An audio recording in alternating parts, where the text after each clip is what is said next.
Let's bring in Tara Palmeri and Franco Ordoñez in the CBS News Washington Bureau. Tara is a CBSN political contributor and White House correspondent for Politico, and Franco is the White House correspondent for McClatchy, D.C. All right, let's start with health care. Franco, Nancy Cordes reported on this disconnect between the White House and Republican leaders in Congress on both procedure and policy. Are we in any different place than in March with the first iteration of the bill? I think time will tell. I mean, you know, the White House is taking a very, they're trying to be optimistic, but they're also taking a very cautious approach to this. Sean Spicer said today, we are confident in the direction it's going, but we do not want to get ahead of ourselves. We're not going to put it forward until we have the 216 votes. You played the tape from Reince Priebus and Gary Cohn saying they think the votes are there, but the votes are not there. You have some members of the Freedom Caucus who are ready to vote for this. Allegedly, there's only a couple that are against it, but you have some real moderate Republicans who are very concerned about their constituents losing health care, and that's going to be a hard hill to climb. So, Tara, given what Franco just said, should we understand the White House's optimistic tone as out of touch or somehow strategic? It's definitely a strategic move. They're trying to build momentum. This is something that they would love to unroll within this week to have a health care vote. But I think right now, the hope was that they would actually vote last week before the 100 days so they could say that they scored a big win. But now they're starting to temper that and realizing that it may take even more time to actually get a health care bill. I think what's interesting this time around when you're seeing the resuscitation of the health care bill is that the president really has leaned back and he's let Vice President Pence quarterback this entire attempt to bring the health care bill back to life. He really cares about the detail and he shows that he cares about the policy. And I think you even saw from that interview with CBS News that Trump is not so in tune with the policy issues that the moderates have right now with the bill. So I think they're going to keep playing the shuttle diplomacy, the soft diplomacy, and try to get the moderates on board because they clearly have the conservatives where they want them. Well, Franco, this health care bill includes traditionally Republican positions that any of the president's primary rivals might have promoted. Why is it taking at least 3 attempts to get this to a vote with the Republicans in control of Congress and the White House? Because they don't have the votes. I mean, as we're seeing over and over again, that, you know, it's a difference between campaigning and governing, and the Republican Party. I mean, it's really split, and we're really seeing how that's revealing itself. This is a great example, and you're really having a big differences of opinion between the conservative Freedom Caucus and the more moderates. And you know, this is the conference that, you know, spent a lot of time bashing Obama. Now that they have control, it's time to step up, and they've had some challenges trying to do that. Tara, I want to turn to foreign policy. President Trump has gone from criticizing North Korean dictator Kim Jong-un to this weekend calling him a quote-unquote smart cookie, and then suggesting a possible meeting. How should we understand that change? This is definitely a negotiating tactic. The White House called it diplomacy today. Definitely not conventional diplomacy. In conventional diplomacy, you would never be that laudatory or that defensive because you want to keep your negotiating position on an even plane. But Trump, this is the way he communicates. It's the way that he likes to be received. He appreciates flattery. It's sort of his salesmanship.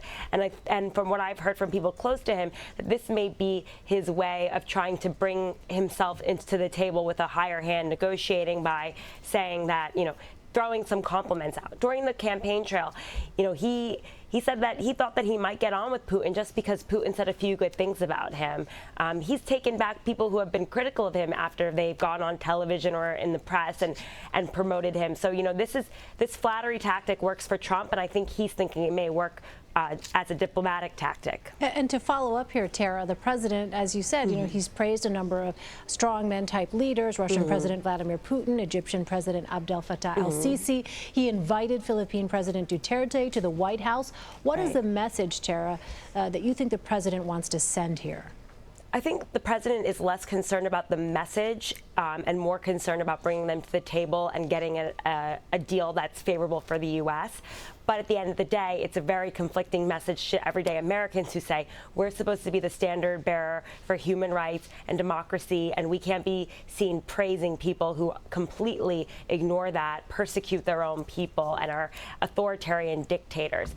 Trump may see this as a way to help him achieve his foreign policy goals, but it doesn't send the right message, to what America is all about.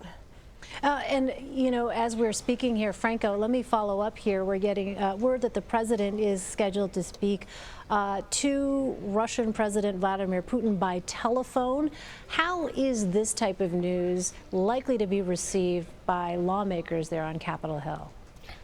I think it's going to be very interesting. I mean, it will be received, and it depends on what kind of conversation is it going to have. Is it going to have the same type of conversation, the same kind of tone, this praise that he is giving now to the Egyptian president, the Turkish president, obviously North Korea? If that's the kind of tone that he takes, I think it'll be. I think the response could be pretty reserved, especially after the Syria incident, after what happened in Syria, and the new tone that was taken with Russia. I'm not sure they would take that. I think Trump is going to try to take a more balanced approach. But as Tara was saying, when he has a conversation with these leaders, usually and often what comes out is a lot of flattery, a lot of praise. So I think it's going to be very interesting to see if he continues that praise.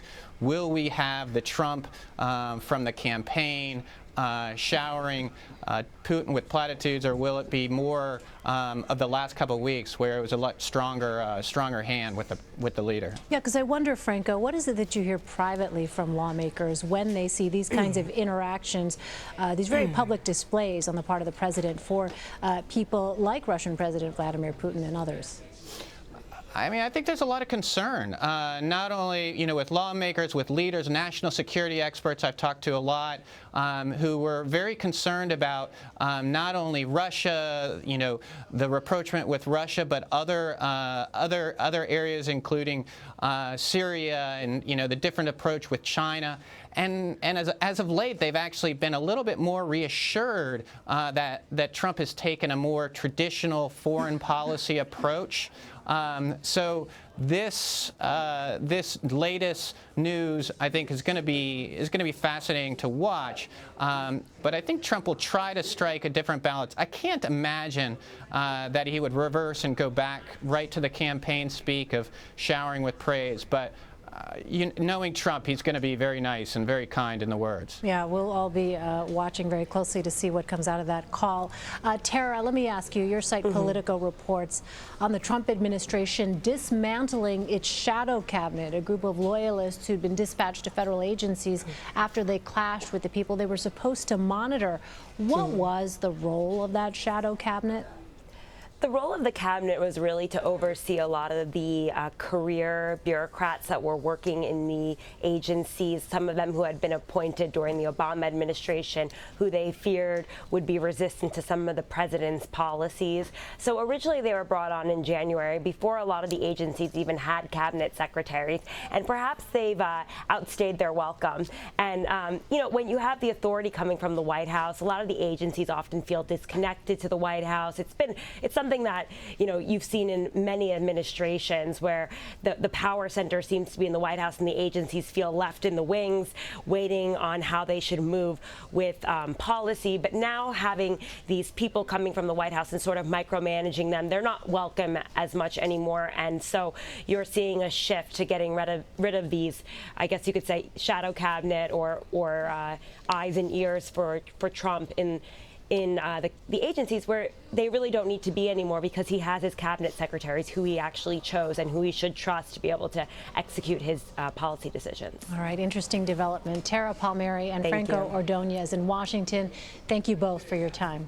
Thank you.